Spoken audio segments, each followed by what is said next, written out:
Cuando comencé esta investigación, no estaba buscando gigantes, estaba investigando anomalías arquitectónicas.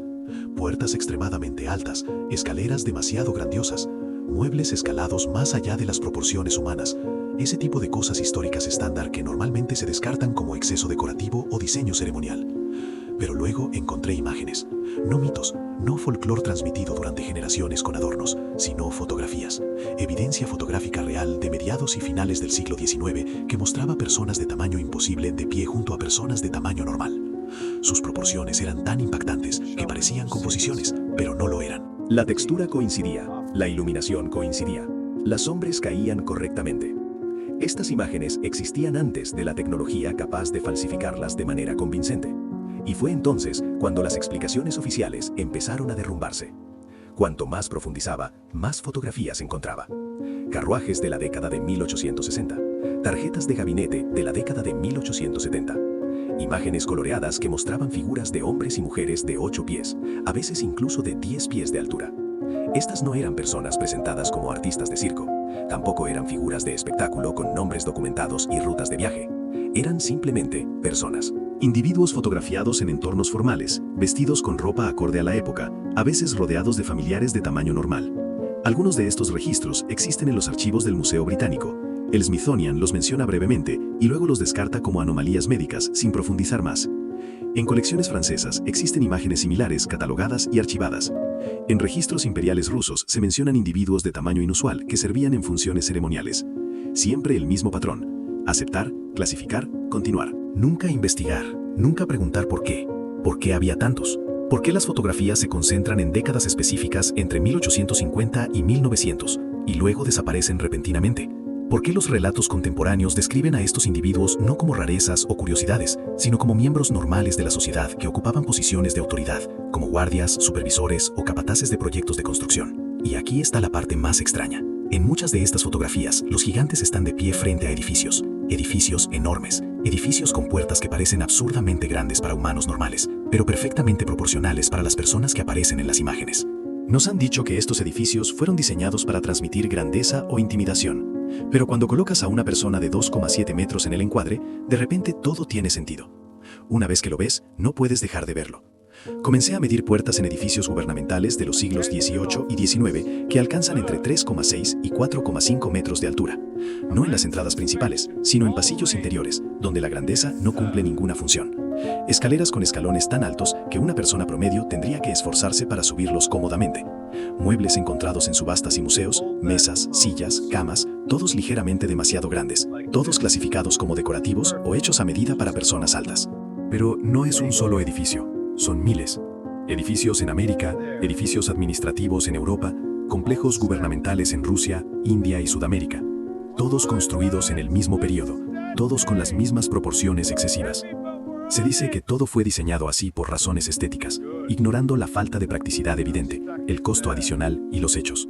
Esto no tiene sentido funcional a menos que quienes los usaban no fueran de tamaño promedio. El patrón se repite con una precisión inquietante. En San Petersburgo, puertas de 12 toneladas en pasillos traseros de edificios administrativos del siglo XVIII. En Buenos Aires, escaleras en edificios municipales que requieren pasos enormes.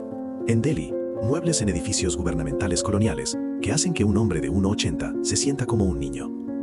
Estos no eran espacios ceremoniales, eran edificios funcionales, oficinas, centros administrativos, la arquitectura cotidiana de gobierno y control. ¿Para quién fueron construidos? En este punto, se vuelve imposible ignorar Tartaria. Si no lo sabes, Tartaria aparece en mapas de los siglos XVIII y principios del XIX como una vasta región que abarca el norte de Asia. No es una leyenda ni un mito, sino una región claramente etiquetada en enciclopedias, atlas y registros históricos, con la misma certeza que Francia o España. Luego, en algún momento a mediados del siglo XIX, desaparece. No fue conquistada, no fue renombrada, fue borrada. Los mapas fueron redibujados, las enciclopedias modificadas, los libros de historia reescritos, como si nunca hubiera existido. Pero su arquitectura sigue en pie. Estructuras masivas de piedra en Asia Central, Rusia y Mongolia. Edificios de escala imposible y precisión extrema. Puertas diseñadas para gigantes. Salones que reflejan una inmensidad descomunal. Todo atribuido a diferentes imperios o artesanos locales, pero sin documentación clara, sin registros verificables de construcción, sin explicación de cómo se lograron tales hazañas con la tecnología conocida. ¿Y si los gigantes no eran anomalías? ¿Y si eran administradores, supervisores o una clase protectora de una civilización que se nos enseñó a olvidar? ¿Y si Tartaria, fuera lo que fuera, empleaba a estos individuos no como curiosidades, sino como miembros funcionales de la sociedad, y la arquitectura reflejaba esa realidad? Eso explicaría por qué las fotografías siempre los muestran en contextos oficiales, por qué desaparecen después de la década de 1890, justo cuando las últimas referencias a Tartaria son eliminadas de los registros oficiales, y por qué los edificios permanecen mientras sus habitantes son borrados de la historia. Esto plantea una pregunta simple pero crucial. Si quisieras borrar una civilización de la memoria colectiva, ¿no empezarías eliminando la evidencia más visible? ¿Los individuos cuya existencia demuestra que algo diferente estuvo aquí? El registro fotográfico no es la única evidencia. Durante el siglo XIX y principios del XX, periódicos en Estados Unidos reportaban regularmente descubrimientos de esqueletos humanos gigantes. No anomalías aisladas, sino hallazgos sistemáticos. New York Times, 1885. Esqueleto de 2,1 metros descubierto en un montículo en Michigan. San Diego Union, 1895. Huesos de tamaño extraordinario encontrados durante excavaciones ferroviarias. Middletown Signal, 1899. Restos humanos gigantes descubiertos en Ohio. Estos no eran tabloides sensacionalistas.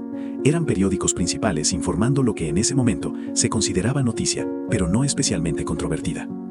Los informes describían esqueletos de entre 2,1 y 3,6 metros, a menudo encontrados en entierros organizados, junto a artefactos que indicaban conocimiento avanzado de metalurgia y construcción. Luego algo cambió.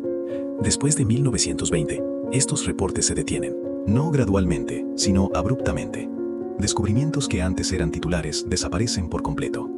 Los esqueletos ya habían sido encontrados. Muchos fueron enviados al Smithsonian para su estudio. El Smithsonian ahora afirma que no tiene tales restos en sus colecciones. Perdidos, extraviados, desaparecidos durante transferencias rutinarias. Cientos de ejemplos desaparecieron sin documentación adecuada. El patrón es demasiado consistente para ignorarlo. Los descubrimientos alcanzan su punto máximo a finales del siglo XIX, el mismo periodo en que aparecen las fotografías de gigantes, el mismo periodo en que Tartaria desaparece de los mapas. Luego todo se detiene. Las fotos se detienen. Los reportes se detienen. Los mapas cambian. Las enciclopedias se reescriben, como si alguien hubiera decidido que ciertas preguntas ya no debían hacerse. ¿Por qué enterrar evidencia de diversidad biológica humana?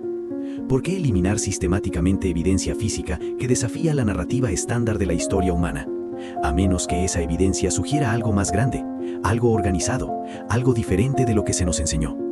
Déjame proponer algo que puede parecer absurdo hasta que examinas la evidencia. ¿Y si los gigantes no eran gobernantes? ¿Y si eran una clase especializada? Protectores, supervisores, administradores de infraestructura y construcción.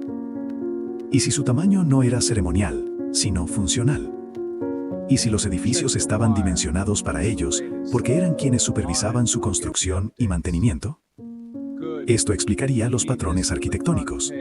¿Por qué los edificios gubernamentales, palacios y centros administrativos tienen proporciones exageradas, mientras que las áreas residenciales permanecen a escala humana? ¿Por qué las fotografías los muestran en contextos oficiales y no domésticos?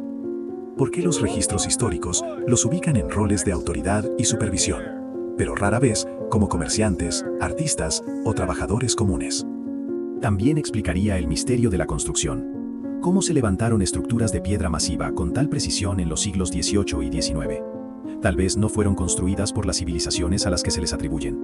Tal vez fueron heredadas de una sociedad anterior que empleaba individuos físicamente capaces de mover piedra, operar maquinaria y supervisar construcciones a escalas que hoy consideramos imposibles. Y esto también podría explicar el borrado sistemático. Si heredas estructuras que no construiste, tecnología que no comprendes completamente y sistemas arquitectónicos diseñados para otro tipo de humanidad, ¿qué haces? Adaptas la narrativa, reescribes la historia, reclamas la autoría. Eliminas toda evidencia de que alguien estuvo aquí antes. Pregúntate esto. ¿Cuántas técnicas de construcción aparentemente imposibles tendrían sentido si asumieras que los constructores eran físicamente más grandes y fuertes que los humanos modernos? ¿Cuántos logros de ingeniería dejarían de ser imposibles y pasarían a ser simplemente difíciles? La evidencia apunta a algo mucho más grande que anomalías genéticas aisladas. Lo más inquietante no es la evidencia en sí, es el silencio coordinado que la rodea.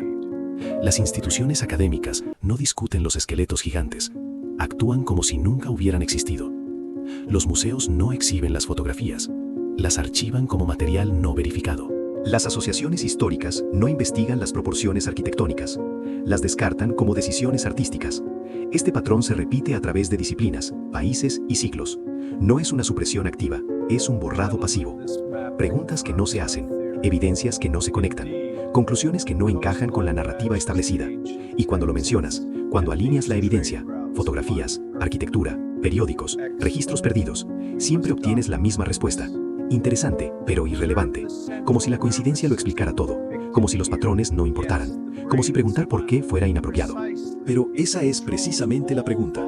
¿Por qué existieron suficientes personas de tamaño extraordinario como para ser fotografiadas regularmente y encontradas en cementerios? ¿Por qué fueron documentadas y luego olvidadas? ¿Por qué la arquitectura de un período coincide con sus proporciones? ¿Por qué estos elementos se concentran en las mismas regiones y períodos que Tartaria? ¿Por qué desaparecen del registro fotográfico al mismo tiempo? Y cuando mencionas esto en círculos académicos, ¿por qué la conversación se detiene inmediatamente? Siempre vuelvo a las fotografías. No eran monstruos, no eran mitos, eran personas. Personas con rostros, ropa, familias, posando para retratos formales como cualquiera en el siglo XIX. Personas cuya existencia era tan normal que los fotógrafos no sintieron la necesidad de explicarla. Pero al borrarlos, los hicimos extraordinarios. Al negar su posibilidad, los hicimos imposibles. Convertimos una realidad documentada en especulación prohibida. Y al hacerlo, perdimos algo. No solo el conocimiento de quiénes eran, sino la comprensión de lo que somos, lo que olvidamos, lo que heredamos sin entender. Las puertas gigantes siguen ahí. Las escaleras sobredimensionadas siguen en pie. Los edificios que no encajan con proporciones humanas siguen funcionando. Caminamos entre ellos cada día sin cuestionarlo. Aceptamos las explicaciones oficiales sin analizar si realmente explican algo. Porque hacerlo requeriría aceptar que la historia no es una línea recta, que podríamos estar viviendo entre los restos de algo más complejo, algo que no construimos, algo que no comprendemos completamente. Que los gigantes en las fotografías no eran anomalías, sino evidencia de otro orden, otra sociedad, otro mundo. He encontrado sillas de tamaño masivo en subastas y almacenes olvidados de museos. Sillas que no tienen sentido anatómico. No tronos, no piezas ceremoniales, no objetos diseñados para impresionar. Sillas comunes, de comedor, de trabajo, para uso cotidiano. Pero su escala es incorrecta. Alturas de asiento de 75 a 90 centímetros, casi el doble del estándar humano. Respaldos de más de 2 metros. Apoyabrazos demasiado altos para cualquier persona promedio. Los catálogos de subastas las describen como piezas decorativas, como si las personas del siglo XIX encargaran muebles inutilizables solo por estética. Los museos las clasifican como diseño victoriano sobredimensionado, sin explicar por qué aparecen en espacios funcionales, como oficinas o tribunales.